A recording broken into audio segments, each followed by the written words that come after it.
Hi అండి, అందరికీ welcome to my channel. Friends అందరూ ఎలా ఉన్నారు? బాగున్నారా? మేమైతే చాలా బాగున్నామండి. మీరందరూ కూడా బాగున్నారని మనస్ఫూర్తిగా అయితే కోరుకుంటున్నాను. సో ఈరోజు మా ఇంట్లో కర్రీ వచ్చేసి వంకాయ చికెన్ కర్రీ అయితే చేయబోతున్నానండి. సో మీకు కూడా చూపించేస్తాను ఎలా చేస్తానో ఏంటో. చాలా సింపుల్గా ఈజీగా అయితే చాలా టేస్టీగా అయితే ఇలా అయితే చేసుకోవాలన్నమాట. సో ప్రాసెస్ అయితే స్టార్ట్ చేద్దాం. నేను దానికోసం అన్నీ రెడీగా అయితే పెట్టుకున్నానండి, చూసేయండి. వంకాయ చికెన్ కర్రీ కోసం అయితే నేనైతే ఒక 1/2 kg అయితే చికెన్ తీసుకున్నానండి. మంచిగా అంటే కడిగేసి ఉడికించి పెట్టుకున్నాను అనమాట.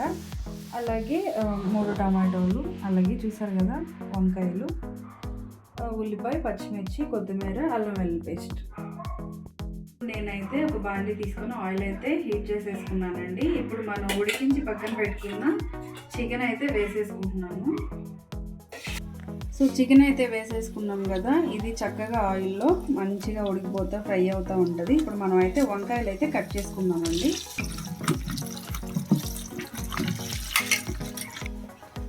చక్కగా ఇట్లా తొడియలు అయితే మంచిగా తీసేసుకొని ఇలాగ 4 ముక్కలు అయితే చేసుకుంటే సరిపోద్దండి.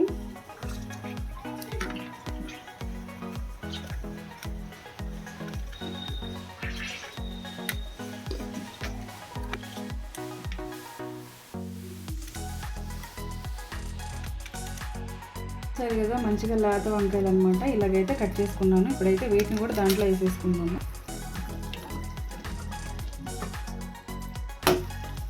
చక్కగా ఇవి కూడా కలిసిపోయి మంచిగా ఉడికేలాగైతే ముందు కలిపేసుకొని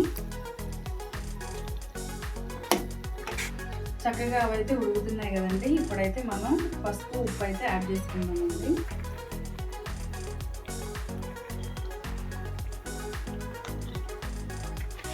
ఇప్పుడు వీటినైతే ఒక 10 minutes అయితే మంచిగా ఉడికించుకొని పక్కకు తీసుకుందామండి.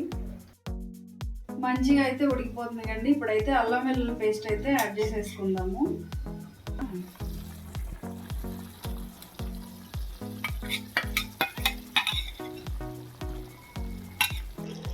మంచిగా అయితే ఉడికిపోయింది కదండి. ఇప్పుడు మనం ప్లేట్లోకి అయితే తీసుకుందాం దీన్ని. అయితే అదే బాండీలో ఒక 1 tablespoon ఆయిల్ అయితే వేసుకున్నాము. మనం సన్నగా తరిగి పెట్టుకున్న ఉల్లిపాయ, పచ్చిమిర్చి అయితే వేసేసుకుందాము.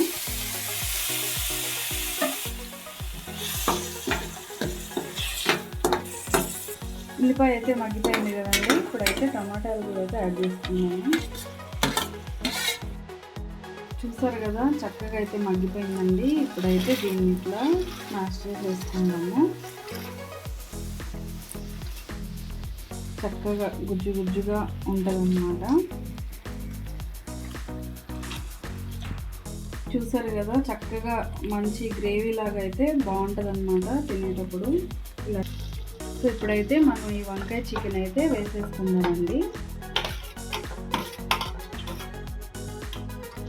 ఇప్పుడైతే మొత్తం కలిసిపోయేలాగైతే కలిపేసుకుందాము. సో చక్కగా అయితే మనం కలిపేసుకున్నామండి. ఇప్పుడైతే కారం కూడా అయితే యాడ్ చేసుకుందాము.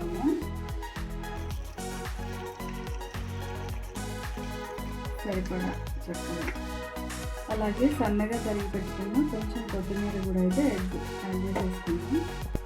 అట్లాగే కొంచెం గరం మసాలా అయితే యాడ్ చేసుకుంటున్నాము.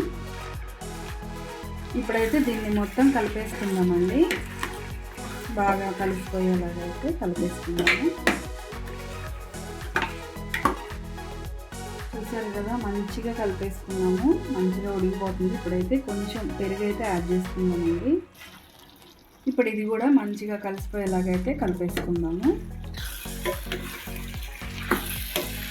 ఇప్పుడైతే మనం తక్కువ మంటలో ఒక 5 minutes అయితే మంచిగా ఉడికించేసుకుందామండి. సో చూసారు కదా ఫ్రెండ్స్, స్మెల్ అయితే మామూలుగా లేదండి, అద్దరిపోతుంది అనమాట. ఇట్లా సింపుల్ ట్రిక్తో గ్రేవీతో చక్కగా చాలా బాగుంటుందండి ఇలా చేసుకుంటే. చూసారు కదా, చాలా బాగా ఉడికిపోయిందండి గ్రేవీతో మంచిగా. చాలా అంటే చాలా టేస్టీగా ఉంటుందండి. ఇట్లా సింపుల్గా చాలా ఈజీగా వంకాయ చికెన్ కర్రీ అయితే చేసేసుకోవచ్చు అనమాట. ఇప్పుడు లాస్ట్లో అయితే కొంచెం కొత్తిమీర అయితే వేసేసుకొని ఇంకా దించేసుకోవడమేనండి.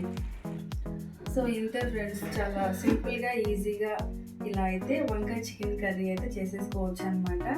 సో ఈ వీడియో ఈ కర్రీ ప్రాసెస్ మీకు నచ్చిందనే అనుకుంటున్నా. మీకు నచ్చితే ఒకసారి అయితే ట్రై చేయండి, ఎలా వచ్చిందో కమెంట్లో అయితే చెప్పండి. సో ఈ వీడియో మీకు నచ్చితే లైక్ చేయండి, షేర్ చేయండి, సబ్స్క్రైబ్ చేయండి. లైక్ చేయండి ఫ్రెండ్స్, లైక్ చేస్తే మీరు నాకు సపోర్ట్ చేసిన వాళ్ళు అవుతారు. నేను ఇంకా కొన్ని నాకు తెలిసినవి, నాకు వచ్చినవి, నేను నేర్చుకున్నవి అయితే మీకైతే చూపించేస్తాను అనమాట వీడియో మీద. సో అందరికీ బాయ్ ఫ్రెండ్స్.